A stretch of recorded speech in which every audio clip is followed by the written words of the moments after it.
सत श्री अकाल all the friends, all the members of Sure Success Group on Telegram।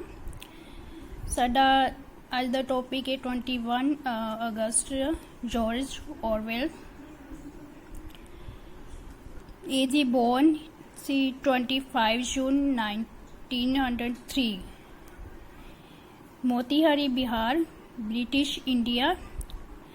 Motihari Bihar विच इन्हां दा जन्म होया सी जो कि ब्रिटिश इंडिया इंडियन स्टेट है। Present day east Champaran Bihar दी स्टेट है। ते डेथ इन्हां दी होई सी 21 जनवरी 1950 नूं। 46 साल दे सी। University college hospital London UK विच। क्लीयर।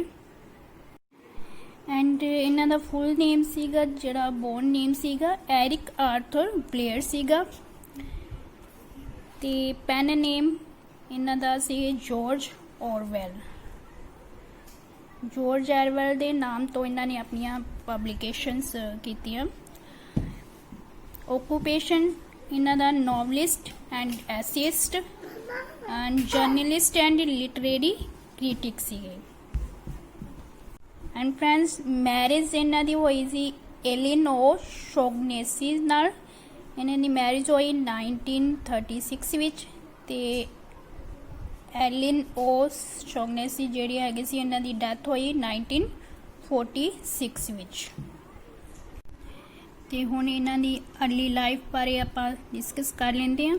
इस early life Orwell was born in Motihari, Bihar in India on June 25, 1903 which as a son of a British civil servant। उन्हां दे फादर जिहड़े सी British civil servant C. Orwell spent his first days in India where his father was stationed। जिथे कि इन्हां दे father दी duty सीगी India विच। His mother and his elder sister the name C Marjorie brought him to England about a year after his birth and settled in Henley on Thames, a city the name है। His father stayed behind in India and rarely visited। He found his father to be dull and conservative। ਹੁਣ ਅੱਗੇ ਇਹਨਾਂ ਦੇ works ਦੀ ਗੱਲ ਕਰਦੇ ਹਾਂ ਆਪਾਂ। Works ਇਹਨਾਂ नॉवल्स लिखे। फस्ट नॉवल इन्हां दा हैगा सी बर्मिस डेज जिहड़े कि 1934 नूं पब्लिश होया। जिहदी कि प्रोटैगनिस्ट सी फ्लोरी। की नेम सी प्रोटैगनिस्ट दा फ्लोरी। दी क्लर्जीमैनस डॉटर ये लिखिया सी पब्लिश होए सी 1935 विच।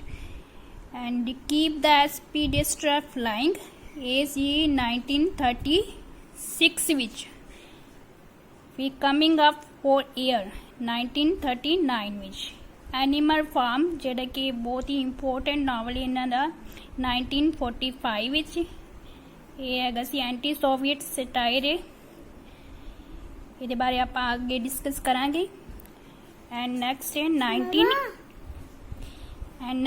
1984 जिहड़ा कि 1949 विच पब्लिश होया।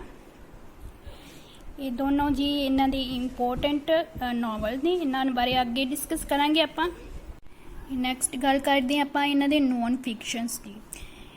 फस्ट है down and out in Paris and London 1933। इतों जी इन्हां ने अपनी करियर की शुरुआत की 1933 विच पब्लिश होया है।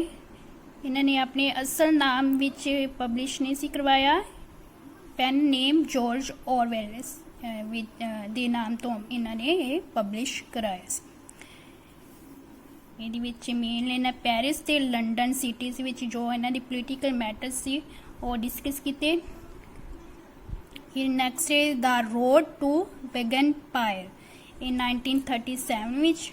होमेज टू कैटलोनिया 1938 विच। इन्हां दे तुसी नाम ते पब्लिकेशन इन्हां दे याद कर लेने ने। एंड दैन नैक्सट है जी एनिमल फार्म 1945 जो नावल है आप डिस्कस करांगे। फीचर्स की ने एलैग्रिकली नावल है जिहड़े कि इन्हां दे जिहड़े करैक्टर्स ने वो सिंबलाइज्ड ने। Animal farm was an anti-Soviet satire. Anti-Soviet satire in a pastoral setting featuring two pigs as its main protagonists. ਇਹਦੇ ਵਿੱਚ ਦੋ ਪਿਗਸ ਨੇ, टू पिग्स ने और वो इन्हां दे मेन प्रोटैगनिस्ट ने। These pigs were said to represent Joseph Stalin and Leon Trotsky. ਇਹ ਤੁਸੀਂ ਨਾਮ ਇਹਨਾਂ ਦੇ ਯਾਦ ਰੱਖਣੇ ਨੇ ਕਿ ਕਿਹਨਾਂ ਨੂੰ ਰਿਪਰੈਜ਼ੈਂਟ ਕਰਦੇ ਸੀ, Joseph Stalin and Leon Trotsky ਨੂੰ। This novel brought Orwell great acclaim and financial rewards. ਇਸ ਨਾਵਲ ਨੇ ਉਹਨਾਂ ਨੂੰ ਬਹੁਤ ਹੀ ਪ੍ਰਸ਼ੰਸਾ ਦਿਵਾਈ ਐਂਡ ਫਿਨੈਂਸ਼ੀਅਲ ਰਿਵਾਰਡਸ, ਤੇ ਕੁਛ ਫਿਨੈਂਸ਼ੀਅਲ ਰਿਵਾਰਡਸ ਵੀ ਅਚੀਵ ਹੋਏ ਇਹਨਾਂ ਨੂੰ। एंड नैक्सट है जी एन इंपोर्टेंट नावल उन्होंने इन 1984 जोड़े कि 1949 में पब्लिश होया, क्योंकि उन्होंने पहला ही अंदाज़ा ला लिया, प्रिडिक्ट कर लिया कि 1984 में की होएगा, क्यों जे हालात होंगे। It is also called an anti utopian novel. देखो जी, उटोपियन नावल, उटोपियन स्टेट होंगी है कि जिहदे सारा कुछ सारे हालात सही होण, सही दिखाए गए होण। उटोपियन नावल विच जिवें कि इकनोमिकली कंडीशनस ठीक होण जां सोशली कंडीशनस ठीक होण, सारे पासियों सब कुछ सही होवे। ते एंटी यूटोपियन इस तो उल्ट, एंटी यूटोपियन विच सारा कुछ इकनोमिकली सोशली ओवरऑल सारा कुछ जिहड़ा कि ना ठीक होवे, हालात ना ठीक होण।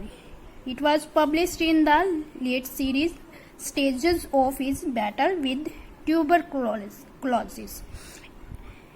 ट्यूबरकुलोसिस ਉਹ ਬਿਮਾਰੀ ਨਾਲ ਪੀੜਤ ਸੀ, ਫਿਰ ਵੀ ਉਹਨਾਂ ਨੇ ਆਪਣੀ ਡੈਥ ਤੋਂ ਪਹਿਲਾਂ ਇਹ ਨਾਵਲ ਲਿਖੇ ਸਨ। And soon before his death ਤੋਂ ਪਹਿਲਾਂ ਲਿਖੇ ਸੀ।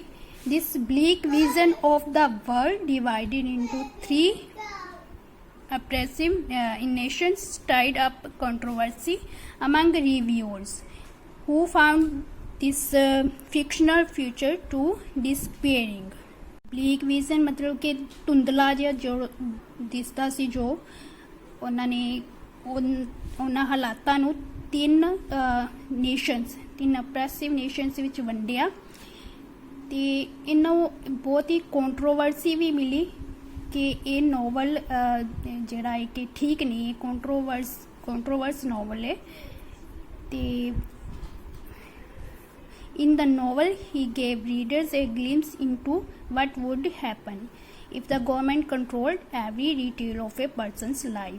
और नॉवल दसिया कि की होवेगा, की हो सकता है जे सरकार ने हर किसी की लाइफ में कंट्रोल करना जारी रखिया, तो की हो गया, की हो सकता है कि हालात किहो जी हो सकते हैं। Down to their own private thoughts, उन्होंने अपने जिहड़े निजी विचार सी वो इस नॉवल राही दसे। नैक्सट एंड लास्ट पॉइंट्स जी उन्होंने दी एसेज ਜਿਹੜੇ ਕਿ ਆਪਾਂ ਪਹਿਲਾਂ ਵੀ ਪੜ੍ਹ ਚੁੱਕੇ ਹਾਂ, ਨੋਨ ਫਿਕਸ਼ਨਸ ਉਹ ਕੈਰੀ ਔਨ ਕਰਦੇ ਹਾਂ ਕਿ ਐਸੇਜ਼ ਉਹਨਾਂ ਦੇ ਇੱਕ reflection on Gandhi, reflections on Gandhi ਉਹਨਾਂ ਨੇ 1949 ਵਿੱਚ ਪਬਲਿਸ਼ ਕੀਤਾ। ਇਹਨਾਂ ਦੇ ਆਪਾਂ ਜਿਹੜੇ ਕਿ ਮੇਨ ਇਹਨਾਂ ਦੇ ਨਾਮ ਯਾਦ ਰੱਖਣੇ ਨੇ, ਪਬਲੀਕੇਸ਼ਨ ਈਅਰਸ ਯਾਦ ਰੱਖਣੀਆਂ ਨੇ। ਤੇ ਇੱਕ next politics and the English language, ਇਹ 1946 ਵਿੱਚ ਪਬਲਿਸ਼ ਹੋਇਆ। ਸ਼ੂਟਿੰਗ ਐਨ ਐਲੀਫੈਂਟ ਇਹਨਾਂ 1950 ਵਿੱਚ ਪਬਲਿਸ਼ ਹੋਇਆ ਇਹਨਾਂ ਦਾ ਐਸੇ। ਇਹ ਜੀ ਰੀਅਲ ਇੰਸੀਡੈਂਟ ਤੇ ਇਹ 3 ਐਸੇਜ਼ ਦੀ ਕਲੈਕਸ਼ਨ ਹੈ ਮੇਨਲੀ। ਫਸਟ ਹੈ my country right or left, and second how the poor die such were the joys. ਇਹਨਾਂ ਦੇ ਐਸੇਜ਼ ਤੋ ਜੀ ਇਹ ਮੇਨ ਜਿਹੜਾ ਆਪਾਂ ਐਗਜ਼ਾਮ ਪੁਆਇੰਟ ਆਫ ਵਿਊ ਤੋਂ ਤਿਆਰੀ ਕਰਨੀ ਹੈ ਆਪਾਂ ਕਰ ਚੁੱਕੇ ਹਾਂ। So thank you.